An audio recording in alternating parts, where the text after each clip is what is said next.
I think that's the first time I've been called Ginger Kennedy. So, since I was one of those uppity women that kept her maiden name. And poor Tom, you know, we joked, but this is not in my script, so bear with me. We joked when we got married that he was a redneck feminist and I was a feminist redneck, or was it the other way around? Which is probably why we hooked up in the first place, but details. So, I haven't made through this thing yet without choking up, so bear with me. And Madison will say the same thing because, as you know, we cared about him. Okay. I miss Tom. You miss Tom. We all miss him. Father, friend, brother, uncle, ex-husband, clients, and colleagues. Since Tom thought he would die by the time he was 40, he lived longer than he thought he would, but he still died too soon for all of us. He wanted to see his beloved daughter be Dr. Kennedy. He was always very proud of her, and he loved her so much. He wanted to grow old with his friends and die with his boots on in Glamis, his first and longest lasting love. We are here this particular day on this specific weekend because Tom's 60th birthday is tomorrow. For some reason that I never really figured out, Tom's birthdays were extremely important to him.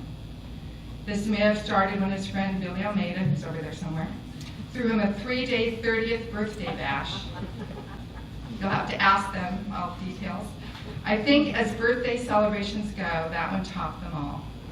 As luck would have it, San Diego not only hosted the Thunderbolt races every year on Mission Bay, but the event was scheduled on his birthday weekend, and they allowed camping. In fact, they're having it right now, so we're missing that.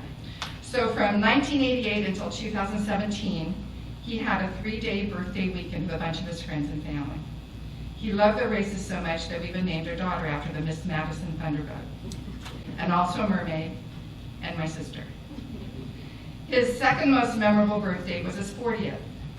Someone gave him a fifth of tequila, and the time it took me to go into the trailer, cut up some limes, grab the salt, fill Middleton and Tom had drunk the whole bottle.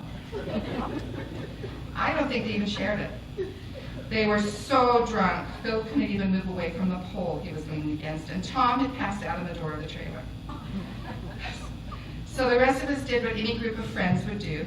We had his party without him. We sang happy birthday, we blew out his candles, ate his cake, opened his presents, and we invented Bambi the stripper, who came to entertain Tom on his birthday. The next day, everyone in camp, whether they knew Tom or not, kept telling Tom what a great party it was, and were very creative about his antics with Bambi. His friend Hartman arrived that day and was bummed that he missed all the excitement. Late that afternoon, Tom figured out that Bambi didn't exist because I wasn't upset enough for all the stories that were told. Since Tom didn't eat cake on his 50th, Madison and I created a 7-layer birthday cake made out of 50 Miller Lite cans, full cans, by the way, with 50 candles. We figured it wouldn't go to waste, and it didn't. On his 65th, we had a surprise party for him, which was wonderful fun. Friends came who hadn't seen him in a long time. Who would have suspected that he wouldn't have another one? Tommy loved his friends, and he had a knack for making and keeping friends. So please, I'm not going to do this next bit because it's too crazy, but I know one of his teachers from high school is here, Tim Hampson is here. I know there's people from his junior high classes are here.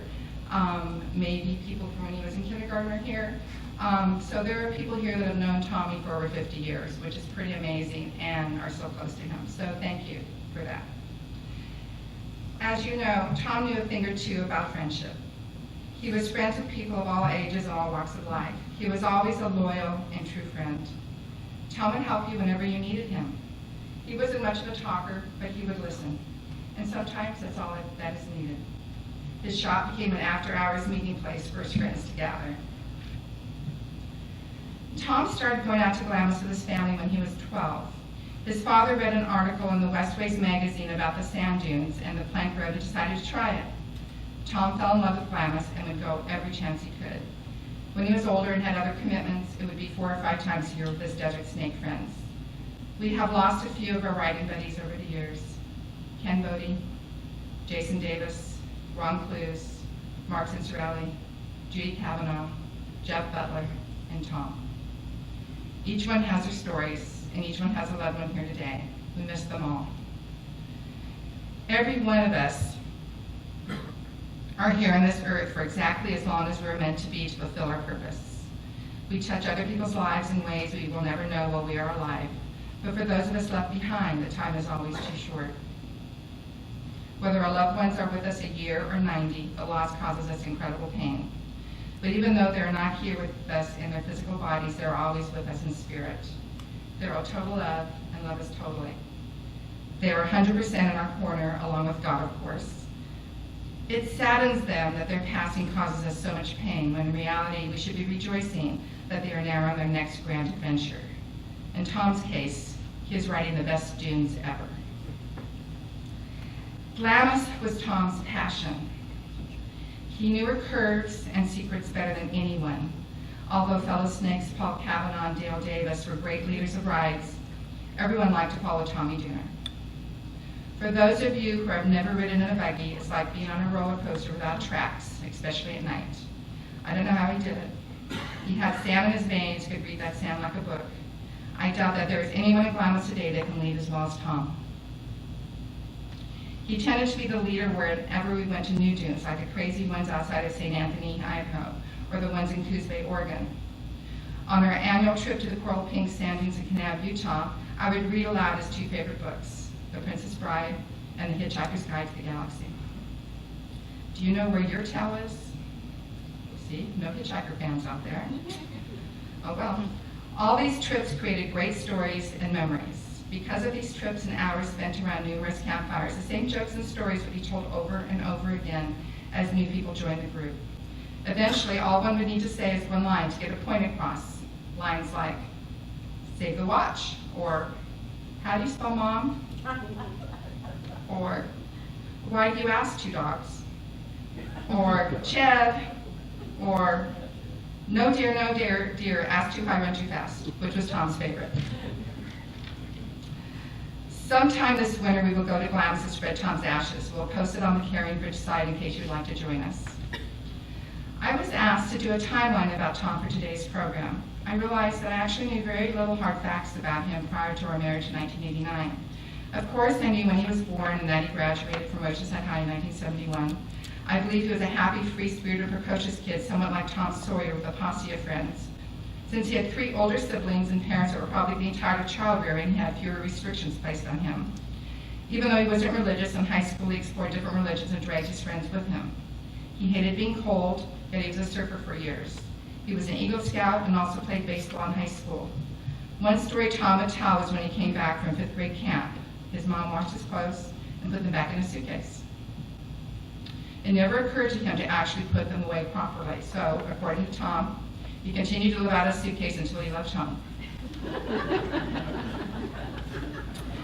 Later, during one of his divorces, he asked his mom if he could move back in while he was getting back on track. Of course, she said, 2 weeks, and she stuck to it. One of Tom's mottos was, if someone else does it, it's done right. And this applied to everything except putting away his tools. When we got engaged, all his friends laughed because he was married twice before and swore that he would never, ever get married again. One has to be careful about saying never again. When I was 11, I said I was never going back to the desert, and then I fell in love and married a desert snake and spent the next 24 years going to the desert for most of our vacations. To be fair, Glamis sand dunes are much better than the Mojave desert that I grew up in. Like his daughter, Tom experienced loss as a young adult. His father died of cancer when Tom was only 20. 5 years later, his adored older brother Frank died in a motorcycle accident. These events fueled his lifelong hatred of hospitals. When I was in labor, he was having a tailgate party in the parking lot of the hospital to celebrate. He would come in periodically to check on me and leave again. After Madison was born and cleaned up, Tom spent the first hours of her life with her and fell in love. Thank goodness Fallbrook was a small hospital. I don't think he could have had a tailgate party otherwise. That was only one of the many odd things we did in our marriage. Starting with name tags, as you see, at our wedding. We met excuse me. We met through a mutual friend, Susan Barber, at Leo's, a country western bar.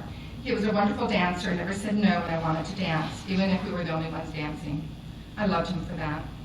He loved my legs and wanted me to wear a miniskirt when we got married. I agreed if he could find white cowboy boots.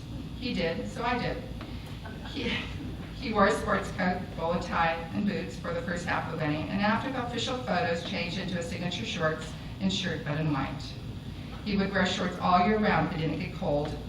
As time went on, they quit making his shorts, and so we had to settle for Bermuda length ones.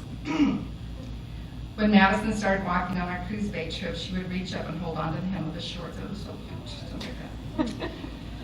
Even though Glamis was his first love, he loved other things as well. His favorite music was classic rock, and the bands he liked best were the Eagles and Leonard Skinner. Except for the Super Bowl, the only sports he would watch was baseball. He always was a huge Padre fan, no matter how poorly they were doing.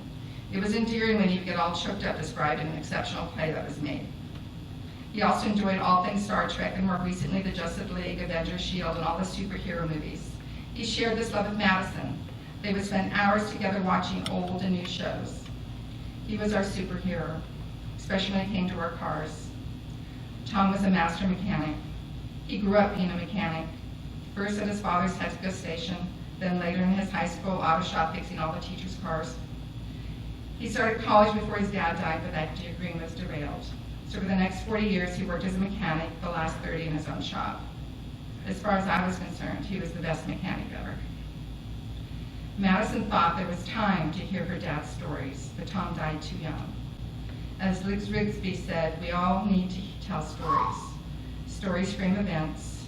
Once we massage life's traumas into a narrative form, they become less destructive and offers us a way of working through them. Now is the time for sharing Tommy's stories. Madison, can you come up and get the mobile mics ready? Give one to Keith and one to Junie. There she is. Okay. So now is the time for sharing Tommy's stories. I will start with a couple stories Tommy told me. He met his very good friend Steve Hartman when his second wife Debbie ran her buggy into Hartman's buggy at Glamis. She invited him back to camp because her husband could fix anything. And Tom and Hartman are fast friends ever since. Or the time when he broke his right forearm when he literally rolled his buggy into camp. He thinks he broke it on the head of his passenger who ended up with a concussion. Or the time when Billy Almeida was barbecuing and asked Tom to watch the chicken while he took a phone call. Tom did an excellent job watching it. He watched the chicken burn. So if you have a story you'd like to share, please do so now. There's Keith and there's Junie. They have a mobile mic. They'll go to where you are. Just raise your hand. You don't need to stand up. If this is too intimidating, after the ceremony, you can tell a story to one of my other designated people, and they will do an audio. Designated people. Thank you. Hello, I'm Carol Bodie. It didn't work. Oh boy. Right now. There it is. Right, it's on now. Oh, this one works. Okay. I won't talk as loudly then. I'm Carol Bodie, and we all know Tom was such an excellent cook. Everyone who knew him. There was a time when he asked someone, how do you cook hot dogs? And they said, well, you boil them. Well, he did, package and all. The whole thing went into the pot. Then there was a time when we were on our way to the Pearl Pink Sand Dunes, which are just beautiful. And I think he and Uncle Al, Bill Almeida, were together. And Bill sent him into the store to get 2 large steaks. Well, he came out with these huge, there was a huge pot roast for each of them. And they put it on the barbecue. It took them a long time to eat it. It was so tough. But our fearless leader, we will always cherish you and miss you. What does that say? Fair winds and following seas. Amen. Thank you.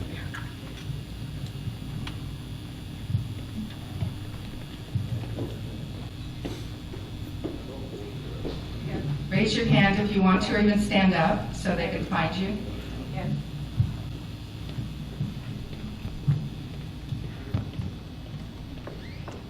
Scars all over my face because I had gone through the windshield of a 62 Falcon.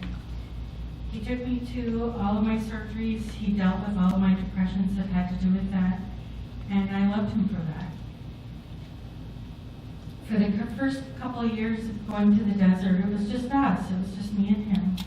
And that was so much fun. Frank would come with us every now and then, and they were hysterical together. They were always picking on each other, especially about Rod Stewart. Frank loved Rod Stewart, and Tommy did not. And so Tommy was always telling him that Rod Stewart sucked. And one of the non-Dooner events that was Tommy's thing is that he really loved John Sebastian. I don't know if anybody of you know him, but he was part of Love and Spoonfuls, and he was always, in addition, was the guy who sang Welcome Back, Kotter. We went down to Humphreys to the concert, and Tom was so excited. And it was really bizarre because they looked exactly alike. We spent the band's break having a cigarette with John Sebastian, and Tom was just ecstatic. It was one of the happiest things that we'd ever done. The infamous 30th birthday was put together by myself, my parents, and I'd really like to find Bill and Joyce to say hi, because I haven't seen them. Oh, there you are. There you are. Hi, Bill and Joyce. We had it at Bill and Joyce's house, and Bill found a pig up in Corona, and we had a 3-day party. It was just, we parked my parents' motorhome in their garage, and then we proceeded to drink and eat for 3 days. I was looking through my Kennedy box, and I actually found one of the invitations to the 30th birthday party. As Ginger said, during our time together, Tommy endured some major losses. He lost his brother Frank to the automobile accident. He lost Jack Land in a buggy accident. Randy died in an automobile accident, but the most tragic was his friend Scotty, who was a young man that Tommy had taken over being a mentorship for. That totally devastated Tom, and he was really actually never the same. I'm not actually really sure what happened to us, but kind of when you have 2 F5 hurricanes living in the same house, it kind of tends to have issues. Neither one of us were really into the everyday rigor of being married, so we kind of really just sort of had days where we were good and days where if we stayed away from each other it was really good. I lost track of him. We actually even tried to get back together. We were kind of a strange couple. We actually went out on our anniversary for 3 years after we were divorced. Then a few years later, my Bronco needed some work, and I had a friend who's now become one of my best friends, Caroline Aldridge. You may not know her, but you probably recognize the black Camaro that sat in Tommy's shop for 25 years. That's her car. And so she told us that she had a great mechanic named Tom Kennedy. And I burst out laughing. I could not believe it. And I was so grateful to have him back into my life. I stopped by regularly after that, and we would spend hours drinking and talking. And I was so happy to have him back in my life, because I don't think I really ever got over him. A few things about Tommy that some of you may not know. He loved his father, and although he really liked the name Arza, he always wanted to be Tom Elliott Jr. That kind of was in his craw, but he did like the name Arza. Madison, or you could have had your middle name be Elliott. He had coffee with his mom every morning on the way to work, and she would send him off to work with a pot of coffee. Tommy's idea of introducing himself was he would put out his hand and he would say, "Hi, I'm Tom Kennedy. Do you like me so far? I named my younger son Jeremy after him. It was kind of a roundabout, contorted way that it came about with his name, but I didn't know that Tommy had a daughter, so I thought that somebody should be named after him, so I named Jeremy after him.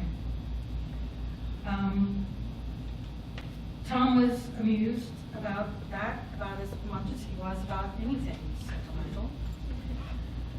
My voting registration still says Kennedy Simmons because I wasn't really able to give that up. Tommy's favorite color was brown. I envied his hazel eyes, as most of you women know that his eyes change color with this stuff, with whatever he wore. I mean, it was just really not fair, you know, that he got to have eyes that colored with whatever color he was wearing. When he was annoyed with me, he would push his glasses down over his face and look at me over his glasses. Many of you probably experienced that when he's like looking at you incredulously, like you couldn't believe what you had just said. He was a bouncer at Rubens. Can you imagine? All 5'9" of him was a bouncer at Rubens. He taught me to weld. His favorite band was Yes. He taught me that you could never have enough duct tape. He thought that going to the bathroom was a waste of time and wished he could just flush a hamburger down the toilet and be done with it. He painted his dune buggy purple for me, and he learned to country and western dance, and then surprised me one evening when we were out at Leo's Country and Western Bar. 40 years ago this weekend, we were in the desert because I had bought him a pair of paddles, and he wanted to go. Yes, it was 480 degrees. But he was totally happy, and so was I. Other than my parents, no one has had a bigger impact on my life as I am today. I grew up with Tom. I hear his voice in phrases that I say. I never really thought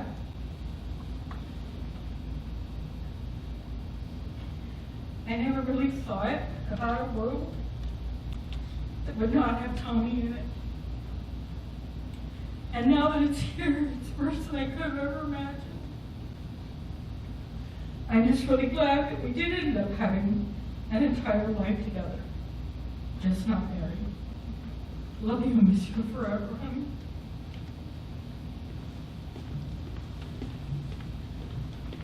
Anybody else like to share? Oh, come on, I know there's some desert snake stories in there.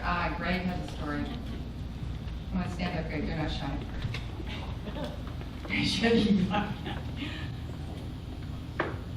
Hi, I'm Greg. Two quick stories. I met Tommy down at the boat races. I grew up overlooking Mission Bay, and my brother and I would swim across to Fiesta Island and then walk across to watch the races. Our next door neighbor was Bill Muncie, the house right next to my parents, and so we got to talk to him and learned all about it, and we really enjoyed it.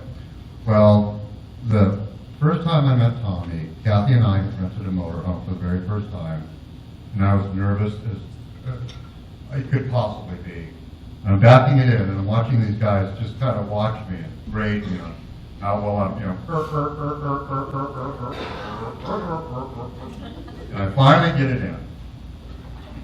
And I open the door, sweat pouring off me, and Tommy just walks up to me, hands me a beer, and goes, "I don't know who you are, but I love you." Because apparently the people that had been camping in that spot the year before weren't as fun. And so for the next, 25 years or whatever, we all camped right next to each other, and three of us in a row, and I think at our high we had like 25, 28 people. And some of the best times I had in my life was just sitting around the campfire, sitting down on the bay with Tom and watching Madison and my boys grow up together. I mean, they started from nothing. We saw them go all the way through. And another just real quick story. So after a few years of getting together and talking and everything, they decided, Billy and Tom decided they want to go to Lake Mead. in Las Vegas to watch boat races. So we take Tom's venerable old Suburban, and we get right before the hills going up, and it blows up. So we're standing on the side of the road in the dark, and somehow we manage to get a flatbed tow truck. And Tommy rides with the driver, and instead of taking it back to the shop, Tommy talks the kid into taking him to like an AutoZone or an auto parts store in a parking lot. Billy and I had nowhere to go, so we're sitting in the back seat of the Suburban up on the flatbed, just going down the freeway, having a beer, looking at each other, going, I know this isn't legal. There's something definitely wrong here, but we had a good time. And sure enough, Tommy's leading the tow truck driver around the auto parts store like a puppy, picking up parts, picking up tools. Next thing we know, the hood's up, he's underneath it, he bought a couple wrenches, and I think, was it the water pump? Yeah, the water. Yeah, he replaces the water pump, and we're off to the races. And we get there, we watch the races, and we kind of separated for a little while, and I got to go in the pits for $10. And I'm all proud. I come back to Tommy and Billy, and I'm like, yeah, I got a tour of the pits with the boats and everything. It's only cost me $10. They both look at me like, you know it's free, right, Greg? I don't know who you gave the money to, but you know it's free. And that night, we had to get a hotel, and I think we were at the Choo Choo Inn, was that, whatever it was, Railroad Inn or something, by the lake. And they only wanted 2 to a room, and there were 3 of us. So I'm like, I'll do the talking, guys. You guys are the drinking. I'll do the talking. So I'm standing in front of the little desk clerk guy, and they're standing behind me. And as I'm telling this guy the story, like, oh, yeah, Tommy, or behind me, and everything I'm saying, they're contradicting. They're all going,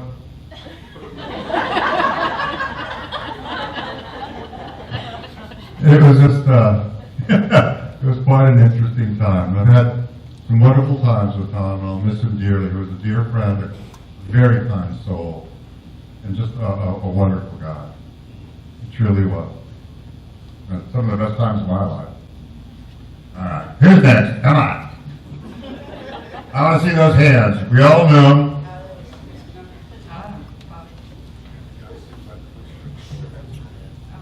This is going to be rough.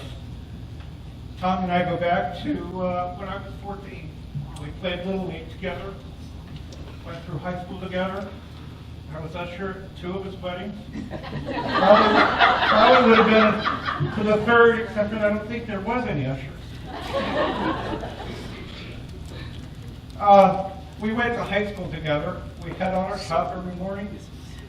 We did the 2 hours of that. We rebuilt cars for some of the teachers and stuff like that. And then our 3rd class was civics with Hal Larson. And we would cut 90% of those and go to Sambo's and drink coffee. That was our education.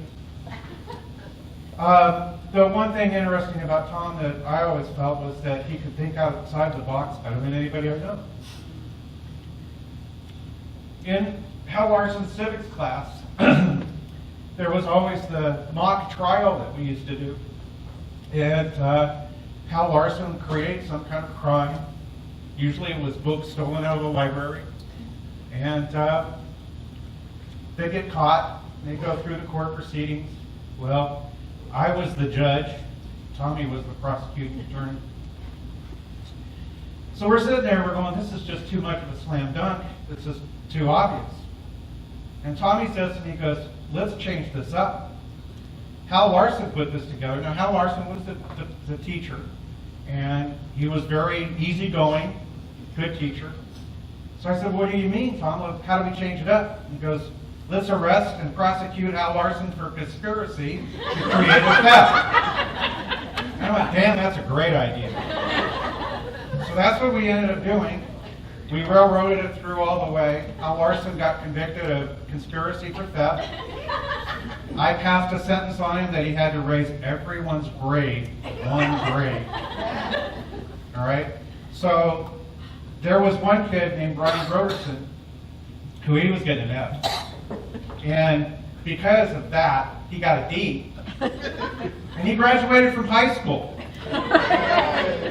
So when I pass sentence on him, Hal Larson says, even Broderson? I went, even Broderson.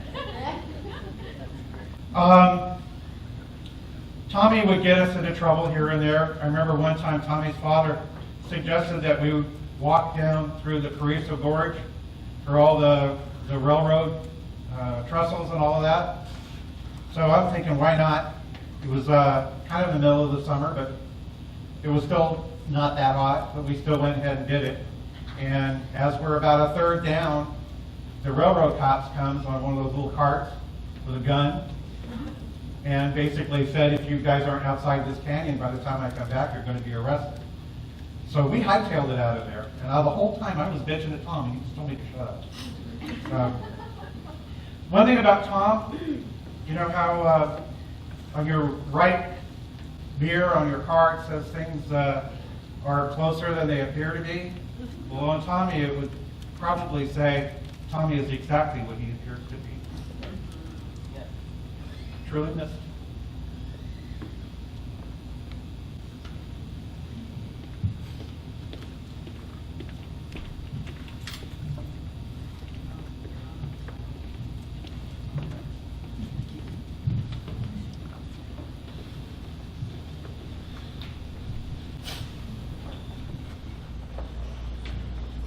Hello, I'm Dale Davis. I had the privilege of riding with the Snakes for, I think it's from 85 to around 2000 or so, before I got into Harleys. But I have a favorite story that happened to me and Tommy, and there was other people there too. We were on one of our rippers that we usually go out on, and all of a sudden, Tommy's buggy just rolls to a stop. We all congregated around it, looked down, and decided that the new fuel pump that he had just installed was not working. It was an electric fuel pump. You could hear whether it's not working or not. So he was taking it off, and he said, "We're trying to figure out who's going to have to go back to camp to get another one." And I'm looking at it, and this thing is shiny. I mean, it's got less than 30 minutes on it. And I looked down at Tommy and I says, "It might just have a piece of sand in it. Why don't you just tap it?" And he looked up at me and he rolled his eyes, and I could hear it in his head, said, "Davis, hang on the mechanic here." But I said, "Why don't you just tap it, humor me?" So he did. I belong to a Harley riding group in San Marcos. And I was instrumental in putting down and writing what we basically did out in the desert and adapting it to street riding for street motorcycles. As the Desert Snakes, we don't leave anybody behind. Somebody has to pull over, we take care of their needs, just as we did in the desert. And that has evolved into a program that is well known by Harley-Davidson themselves. They have the documentation. Also, we have adopted a battalion, the third amphibious battalion out of Camp Pendleton. These are guys that are go over and serve us in the front lines of nasty people. They come back, they buy a motorcycle, and they think they're invincible, and they go out and get hurt or killed. And what we do is in our program, we have given them, we conduct rides for them. We teach them our methods, which is a direct descendant of what we did out in the desert as Desert Snakes. And the Marine Corps is considering making that a national program. So all that ripping around in the desert that we did out there is living on and saving Marines' lives.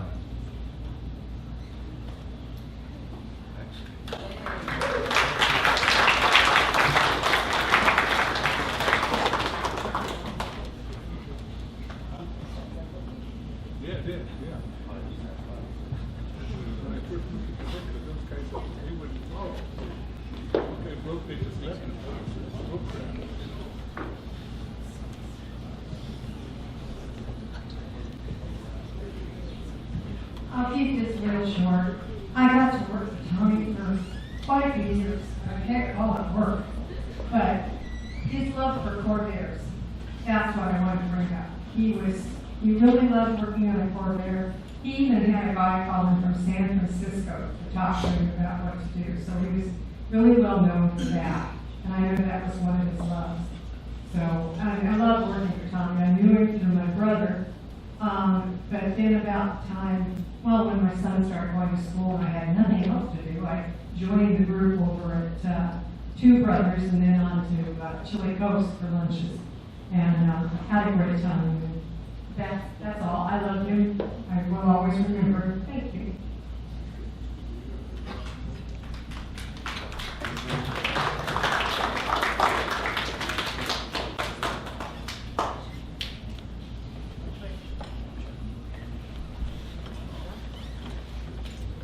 Hi, everybody. My name's Sam Williamson, and it's always something. Water's always the key.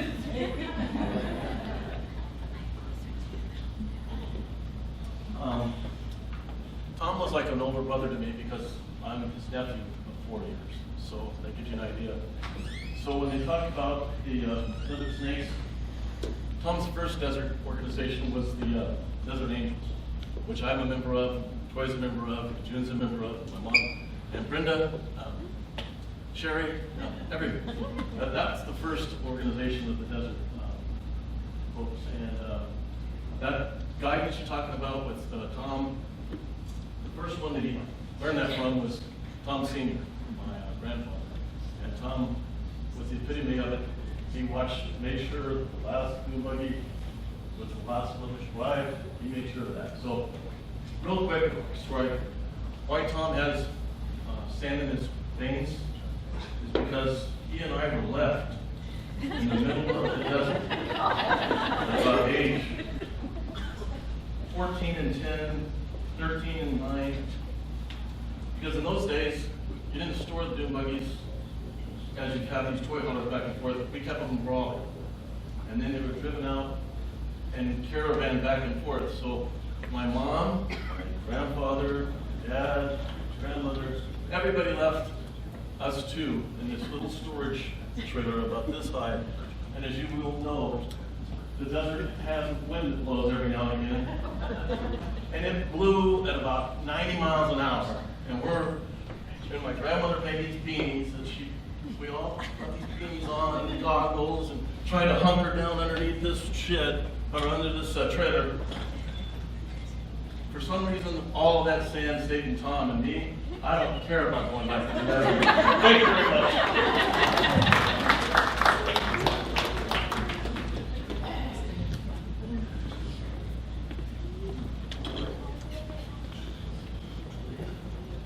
So Al, don't you have a story to tell? All of my stories are profane.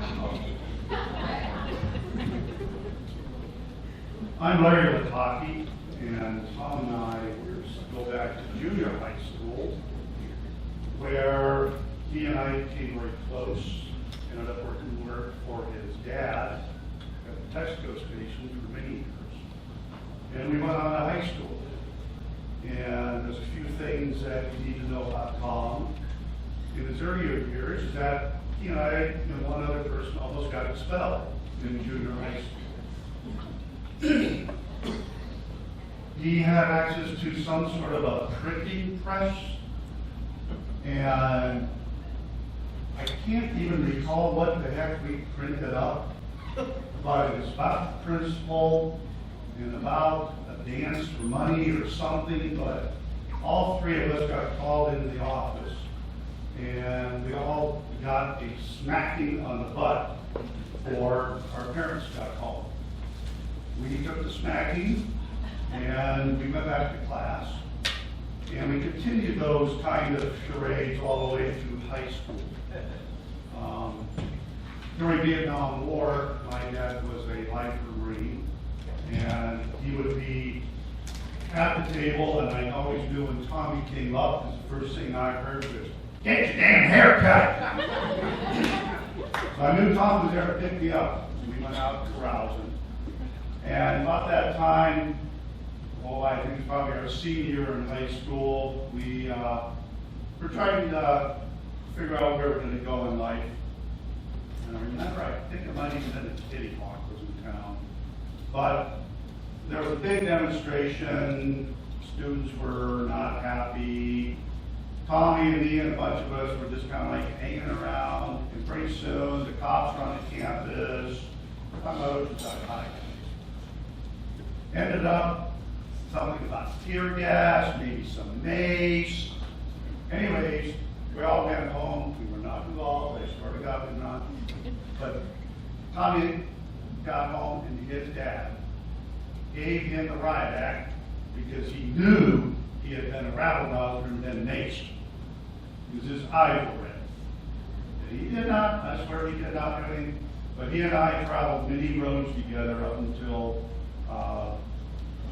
high school. He moved on, I moved on, and I'm really sorry I've not seen him as much as I should have. In fact, I haven't seen him at all last year. But he remains very deep in my heart, and his memory survives.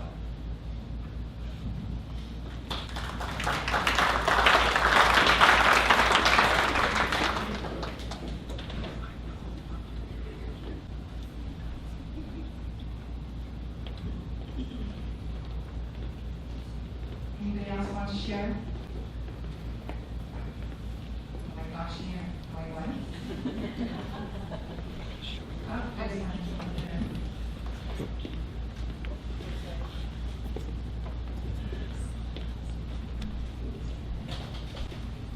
Excuse my back, everyone. Hi, I'm Jan Butler.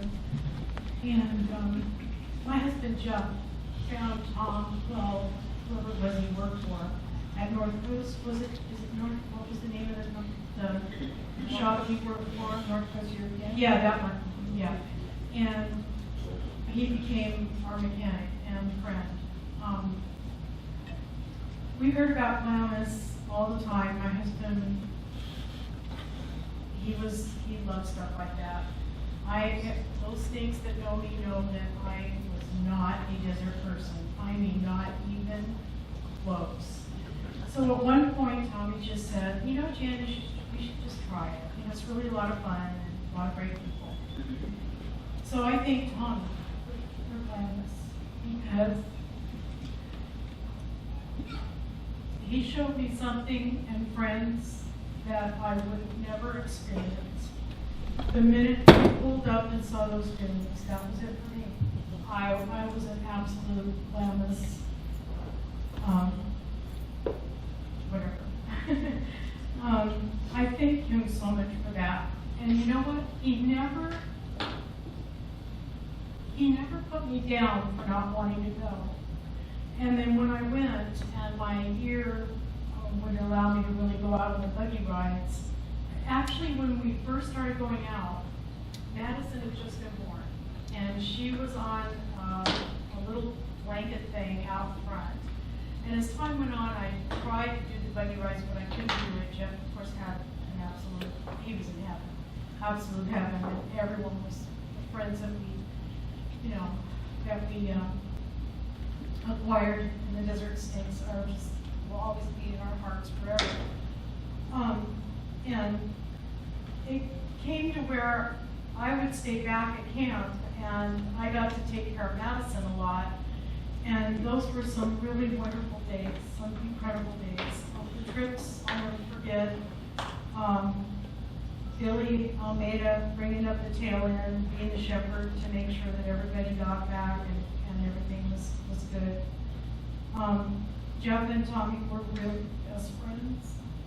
And I can just remember they loved the Padres. And I'd be doing whatever, and Jeff would be home watching the game, and he'd call up Tommy, and he'd say, "Pull the pitcher," you know, because the pitcher was giving away too many runs. And I would stand back and just laugh and wonder who was going to call who first, because you know, one or the other one would definitely do it. But we all know that Tommy will be with us forever. And he'll just be in our hearts.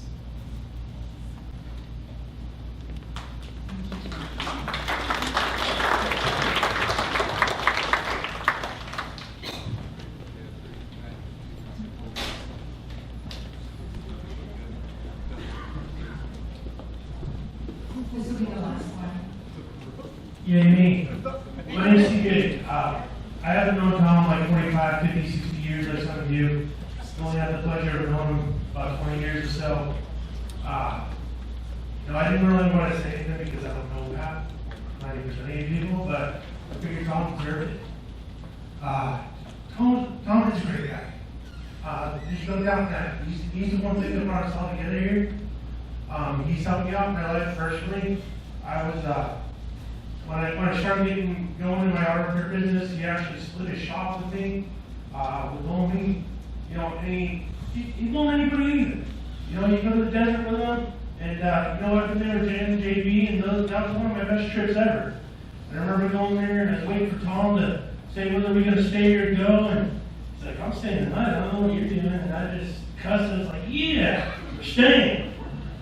And then I think that was the weekend I blew up the transmission in my Suburban when I was taking Madison home. I don't know if you remember that, Madison.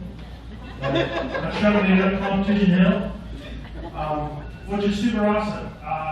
Tom, like I said, Tom shared shop with me at the beginning of my business, and sometimes I get a little hot-headed. Tom would reel me back in and let me know what I was doing wasn't appropriate, and he's just all around awesome guy.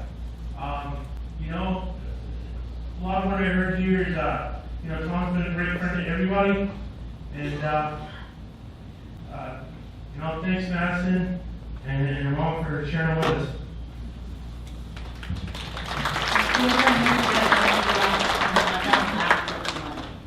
As a child, I was in a white blouse. Tom had a blue paint can. It wouldn't spray on the head, so he tipped it upside down. I don't know if anybody remembers the old profile tops. It had a sharp end. Uncle Tom decided to pop the top on the paint. I was blue dotted.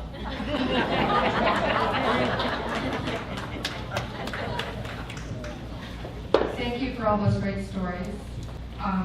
One last thing, thank you everyone for all your help through this rough time and being here for us and everything you've done. It's just been absolutely wonderful. One last quote, and then Madison's going to show her video. As Keanu Reeves said, grief changes, but never ends.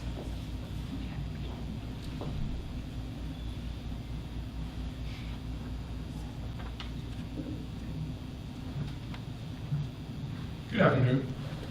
My name is James Lightoff. I'm the exalted ruler of the Vista Elks Lodge. We have over 890 members in this lodge. Tom was one of them for many years. I can honestly say that I did not know Tom very well. I can say that desert-wise, I don't think we would have clicked, as I'm a member of the Los Borrachos racing team, and I've been an Ocotillo Wells guy for 30 years. And we all know that there's always been a rivalry between Columbus and Ocotillo Wells. But through listening to all your stories, I find myself envious, because Tom inculcated the principles of our order, which are charity, justice, brotherly love, and fidelity. So, as the video plays, I want to welcome you to the Vista Elks Lodge. The bar will be open. Enjoy the food and celebrate the life of Tom Kennedy. Thank you very much.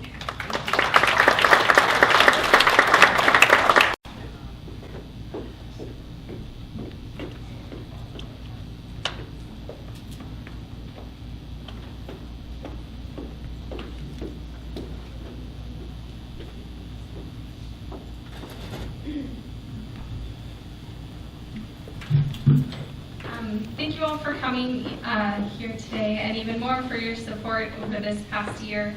I hope you all will take time to enjoy Miller Lite, of course, in my father, Tommy Dooner's honor. You know how much my dad loved his birthday, and I'm sure he would be smiling to know that you were all here getting slightly tipsy for his birthday. If he was here right now, we would all be at the San Diego boat races, shooting the shit and drinking a beer. As I start this speech, I hear my dad's voice in my head, saying, speak slower, speak clearer, and speak louder, just as he would tell me every time I practiced for each presentation in school. I will follow his instructions, but fair warning, I have yet to finish this speech either without crying. Many of you would tell me I got my looks and brains from my mom. I always wondered as a kid, what did I get from my dad? I didn't realize till I was much older that I am my father's daughter. Our relationship started off slow, but he was there for me every day, and we would watch movies like Star Wars together when my mom worked on Saturdays. We watched Twilight Zone marathons every year, and I know what made him cry, and I know what made him happy, what movies he adored, and what he loved to listen to. After my parents got a divorce, I started hanging out with my father a lot more, and actually started having deep intellectual conversations with him about all those different conspiracies that he was interested in. I was older at the time, wiser, and more attuned to my personality, and he surprised me. He supported me, he let me talk, and you all know how I love to talk. He remained interested in my work, no matter if it was being dedicated to journalism, to writing, to science, even that small blip in hospitality. He was supportive of it all. My dad knew me deeper than most people without even trying. We have the same process, and we're the same thought process, and we are the same person. I'm like my father in many ways. We're both cold all the time. We love Triscuits and chocolate-covered almonds, which will be at the back. We are simple eaters, and even deeper, we are both smarter than we first appear. You all probably know how intelligent he is about cars, but he knows the inside and out of every part and the chemistry behind it. And if any of you ever knew, he once wanted to become a doctor. We were both fiercely loyal. We care deeply about those close to us, and it takes a whole lot for him or I to give up on anyone. From a young age, he taught me and had me memorize the most important facts in life, such as the names of the men that defined multiple generations, John, Paul, George, and Ringo, that Bob O'Reilly is the real title of the song, that 5 to the 5 means 10 minutes, that space is the final frontier, that the truth is out there, and that, most importantly, Mom is always right and we should never question her. He also taught me the art of just being, sitting comfortable and enjoying the moment. I know a lot of random facts about my dad. His favorite animated movie was Anastasia, or at least that's the one he would watch with me most often. He loved Wizard of Oz more than he would let on. His favorite superhero was Aquaman. He loved conspiracies. And then when I asked him, how can I know what you were like back in high school? He had me watch the movie Fast Times at Ridgemont High and pointed to Jeff Spicoli and said, that was me in high school. And I'm sure there's many of you who can confirm that as well. I miss him so much, and I wish he was here to tell me what he wanted for my life and what he thought I was destined for. He was taken away from me as our relationship was blossoming further. Whether it was a joke or not, I was quite young when I first learned that my father didn't think he'd live past the age of 45. Every year that he lived was another year he beat his own odds. I truly believed that my father would live forever.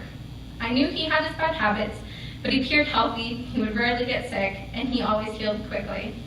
When he got diagnosed with lung cancer, all I had was the knowledge that he was strong, and I had already lived through the cancer diagnosis of my mom, which she beat with grace.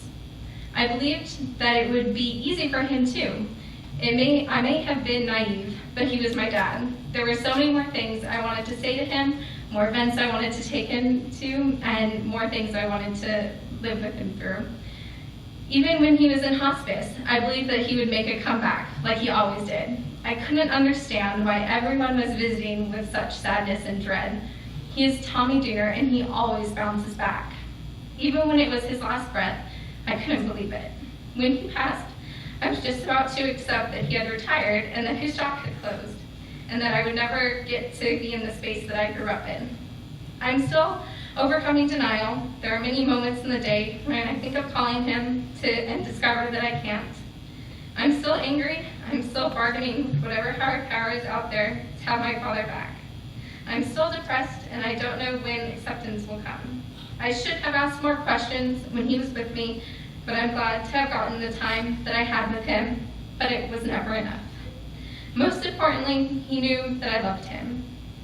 When I was young, I always felt like a princess sitting next to him in the buggy.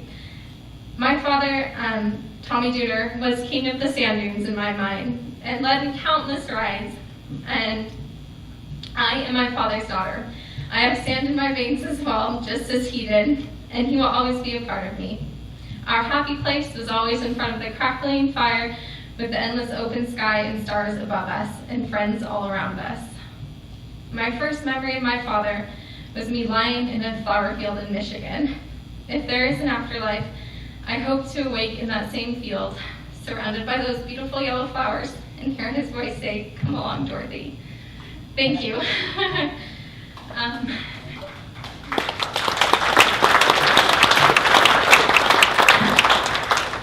Now we'd like to take a short moment of silence.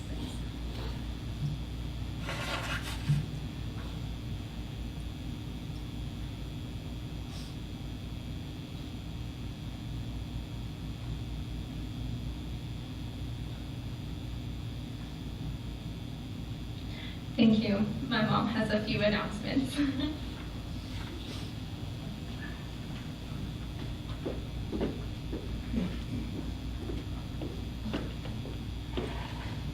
Don't forget that the Miller Lite beer till the keg is gone is free, so drink up. Also, James is going to be around to take pictures for another 15-20 minutes, so let your photo be taken so we can include it in the memorial book for Madison. If somebody comes around asking you for more Tommy stories, let them tape it for you, for us, for Madison, so please do share more of your stories. We didn't have a chance to hear enough of them because we don't have, enough time. We have to leave the lodge by 5, so we can continue on at my house if you so like, and the address is in the program. Thank you so much.